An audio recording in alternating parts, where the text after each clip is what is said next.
Questions for Coach? Matt from CBS Chicago again. Drew, when the team's just not making shots like your team was today, what can you do as a coach? What do you try to do to get something going offensively? Yeah, I mean, we were trying to run different things, right? Like we were doing ball screens. We were trying to post up some. We were trying to come off staggers. We were trying to, whenever we got to stop, we were trying to push the pace in transition.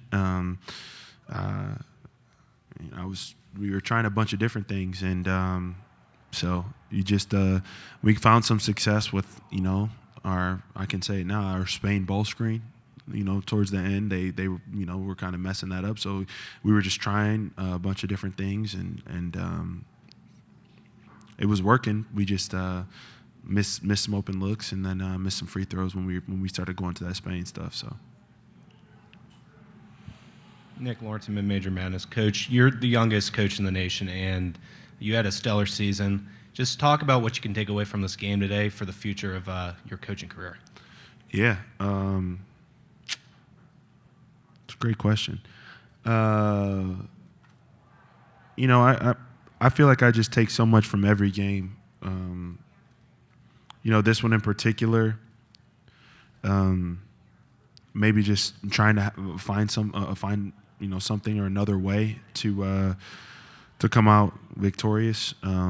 We tried to change. We're not necessarily I think one thing maybe we could have did defensively was try to speed them up or turn them over. But when you look at their assisted turnover, I mean, they had 6 assists and 17 turnovers. So, but we do a really good job with pressure in the half court. So, I don't know, just coming up with some try to find the answer quicker. Mike Perman from NBC Chicago. Lucas has been a pillar of this program, accomplished so much, and you guys came in together. How would you describe what he's accomplished and what he's meant to the program? Yeah. Just everything. It's tough. I feel so bad for him because, for that to be your last game, that should not define Lucas Williamson and who he is as a player, who he is as a person, what he means to this program. Because, like I told him after the game, I'll ride with you to the end, man. I mean, I've seen him go 0 in games and then, boom, make free throws, make a big drive to the basket, make a big defensive play, make a big three at the end of it. I've seen him do that, in his career. And so he deserved to go out better, but I'm just proud of how much he's grown, both like you said, both on and off the court. Hi, Luke Calzada from the Loyola Phoenix. I know yesterday I asked you, what have you learned from the head coaches that you've worked under? What have you learned this year from this specific team that you'll take with you?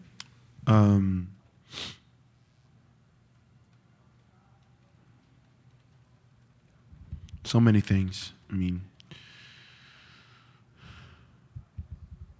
what your roster, first of all, what your roster needs to look like for you to have success, to play the style of play that I want to play, and what works here at Loyola.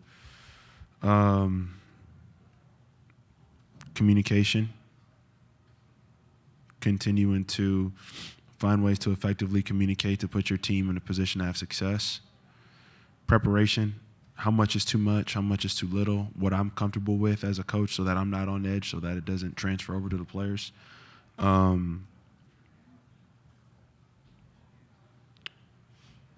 So many different things. I mean, I could go on and on and on, but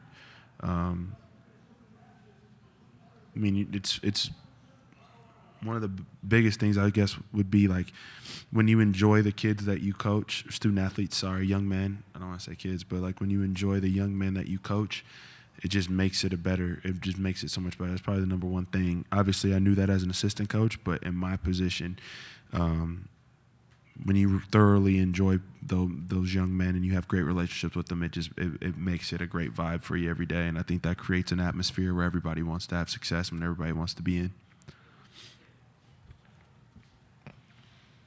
Ed Major, A10 Talk. Did you expect this game to be such a defensive struggle And do you feel like you can use your defensive skills going forward as you enter into the Atlantic 10 next season?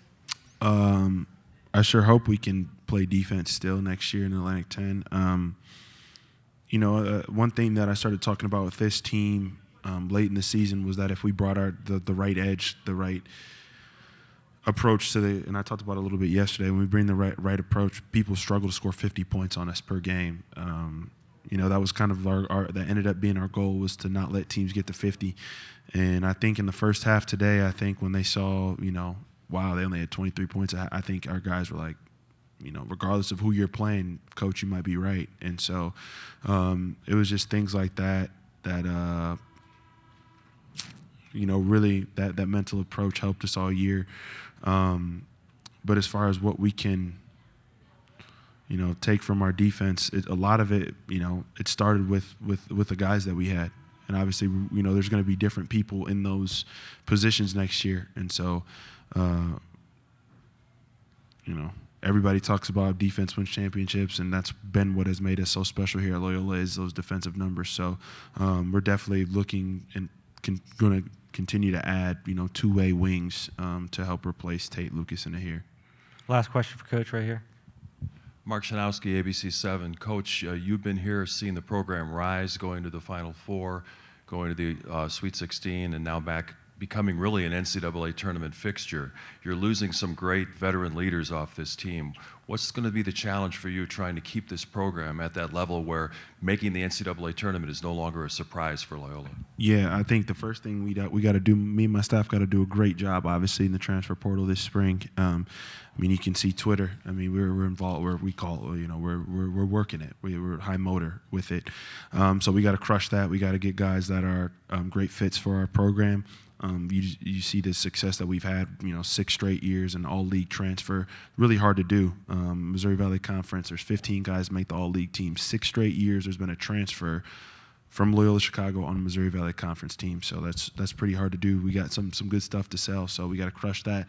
And then we got to continue to get better. Like, the guys that have been here have gotten better. So, like a Braden, I think he's way better this year than he was last year. Lucas obviously made a huge jump offensively. Ahir got better. Tate got better. Ryan Schwieger got better. The guys that have been within our program have gotten better. So we got to we got to get the right guys. We have to, obviously continue with the culture piece off the court, on the court, the vibe, and then we got to continue to get our guys better. I think we've got some guys. Ben Schweiger's been a guy that we've gotten way better this year, and I'm really excited for his future. So, thank you, Coach. Yep, thank you.